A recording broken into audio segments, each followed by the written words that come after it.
So you're saying reading the Bible isn't easy, apparently, because it'd be so much easier if anytime there was a king, that equaled God. Anytime there was a son, that equaled Jesus. Anytime there was, Hmm. weeping and gnashing of teeth, that's being thrown into hell. But you're saying, wait, wait, wait, wait, wait. If you ask a preacher what part of the Bible they don't want to preach, they might pick this week's parable. Matthew chapter 22, verses 1 through 14, the parable of the wedding banquet. Reverend Thorne, that is what is up this coming Sunday on the Narrative Lectionary. You're in the pulpit. You're preaching this text. What's going on here, and why do we all break out into cold sweats when we think about preaching it? Oh my gosh. I think we break out into a cold sweat because it is an extraordinarily violent story. The king seems a little, I don't know, mentally unstable. And traditionally, the God is cast as the king. And I don't think anybody really wants to touch a story that makes God that king. He's unpredictable, he's volatile, he's very harsh. Um, He so doesn't start let's that not way do that. though. He starts Um, seemingly, well, well, there's okay, that demand to come, right? yeah, And this notion that you must come and that there's no choice. And yes, people turn him down and then he kind of loses it. So yeah, yeah. I guess it kind of He's starts holding a well. wedding for his son, the king, Yeah. not God, and he invites all the A-listers, and they Yes. all turn him down. And then he invites anyone and everybody, and then the party's filled. But then there's someone who's not wearing a wedding robe or a wedding banquet Yeah. garment, and that person gets tossed out to the weeping and gnashing of teeth. So yeah, this Yes. quickly becomes a difficult allegory that we try to theologize. Whew. We try to theologize. We try to put God in there. And I would suggest that we not do that. Just was reading a really powerful commentary from a theologian, I think Professor, actually Stanley Saunders. Um, and it's very helpful. He's like, there's nothing in the text that suggests that it should be overlaid with like Christian salvation. Uh, there's no indication in the text that the king is God. So let's not do that. So what he suggests is that this is a text about honor and shame. So we know those are huge themes in the gospel. This idea of who's worthy, like you said, A-listers, they turn the king down. You don't do that. People don't turn kings down. I mean, this sounds like keeping up with the Kardashians or something. It sounds like us. It doesn't sound like God. At least it doesn't sound like the God of my understanding. I don't know that any of us want a God who matches that king. So, what can we mine from this story that says something to us about us? And I think that perhaps what is there is what you and I were talking about before, is the violence that is inherent in many of our systems. So there's this demand to show up, there's this refusal to come, there's this attack on a person who does come, and then there's the weeping and gnashing of teeth when they are tossed. So, how might this text get us thinking about how our systems are violent, how our churches are violent, how we say in I think an Instagram video you did this week, we say all are welcome, but we don't really mean all are welcome. Or we let people show up and then we show them our behinds when they don't look a certain way or speak a certain language or don't appear to vote the way we vote. There's the insider outsider thing happening, and the church can be a violent place for a lot of people. We say come, like the king says, come to the banquet, we're setting a table for all God's people. And then it's like, well, are we really?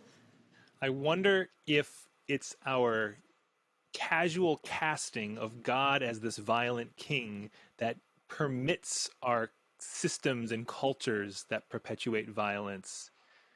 We think, oh, if see God's like that, so it's okay for me to be like that. But if we say, actually, God can't be like that, and if God is like that, put me down as an atheist because that's not a God I'm going to believe in. That might actually force us to rethink how we interact, and what image of God do we shape out of that violence even. Whew.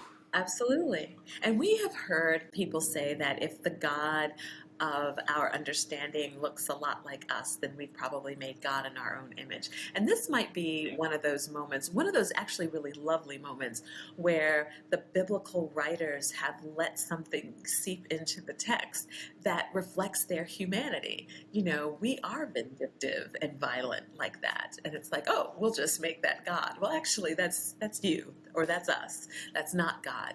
So that's another angle that we might take, that this was a way for the people to explain their own harshness and violence, and then, of course, attributing it to allegorically to God.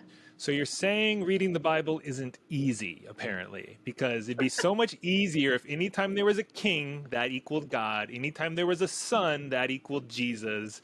Anytime there was, Mm-hmm. you know, weeping and gnashing of teeth, that's being thrown into hell. But you're saying, wait.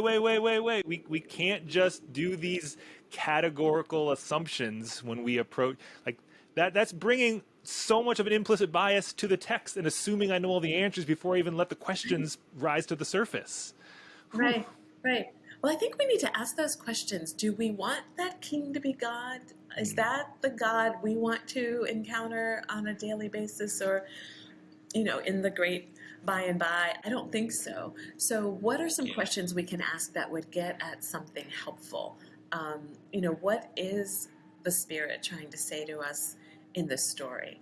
If it feels icky, why does it feel icky? What can we do with it? How can we massage it or turn it the way we're often talking about, to reflect something that could be good news?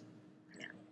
So this story that shows us a system of violence, you know, the figurehead, the individuals refusing to come, the throwing out the person who's not dressed right, and you're saying how so much of our society, our churches, you know, just get saturated in the what do we do? How, so maybe we're stepping away from the text and into just the world at large. How do we navigate, diffuse, you know, reorient these cultures, these systems we find ourselves in, where that some sort of violence just seems to be implicit and ever present?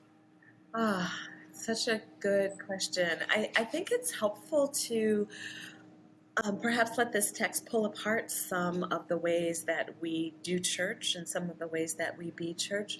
Um, I mean, I've served churches where guests have come and visitors and sat in a pew, and members have literally come up to them and said, "You can't sit there, that's my pew." That is extraordinarily violent, especially for a person who may have never come to church or it's their first time. It's not hospitable, it's not welcoming.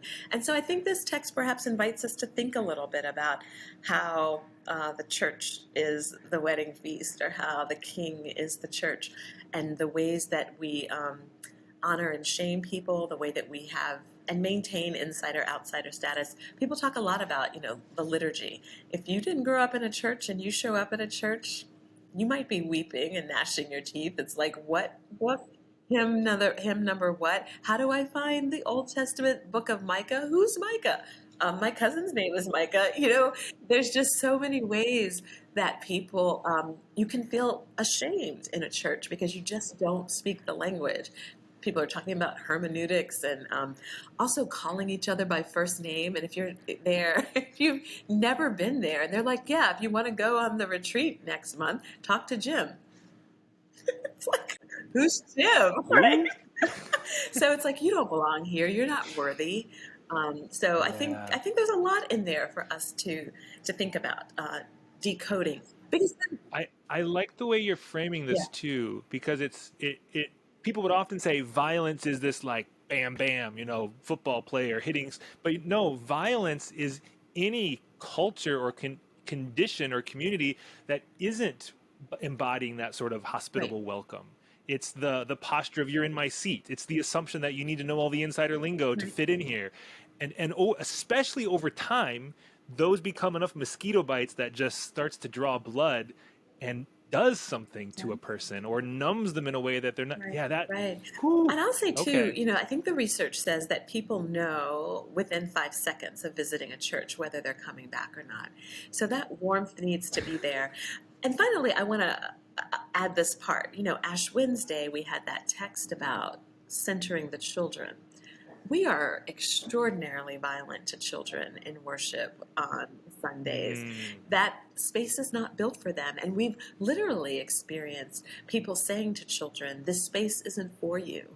You know, you don't belong here. And then we're like, I wonder why the kids stopped coming to church after confirmation.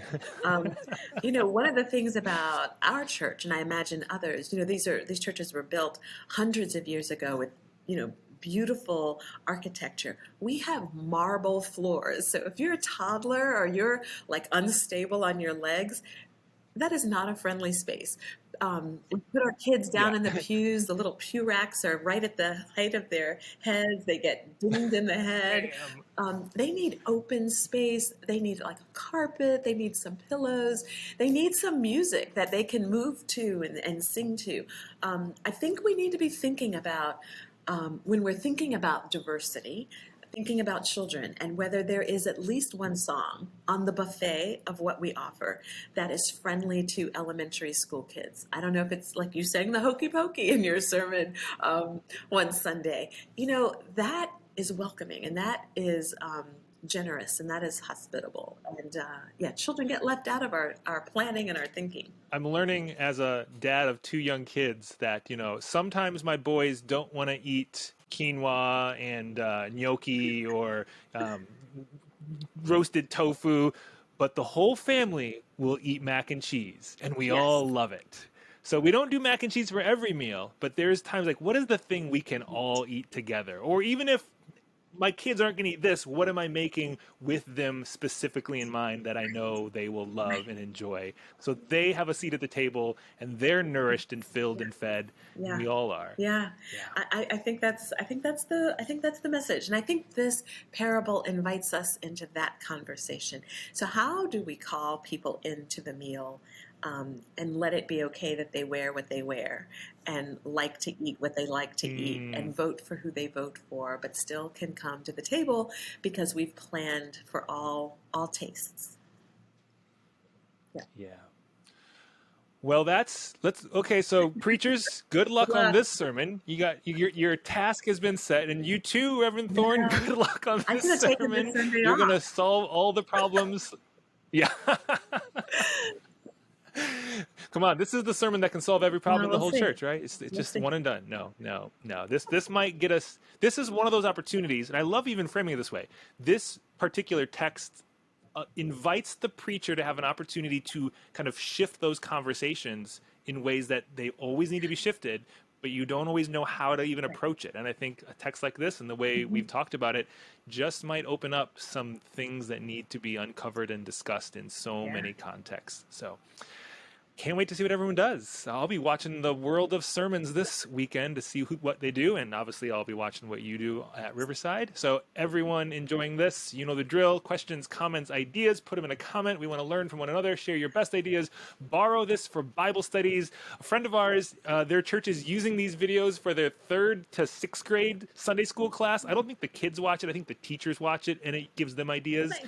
So we want these ideas to inspire you and take them, run with them, use them, push back on them, and let us know what you end up doing. And then come back next week because we're going to be here again talking about Matthew again, no doubt. We're in Matthew for a few more weeks.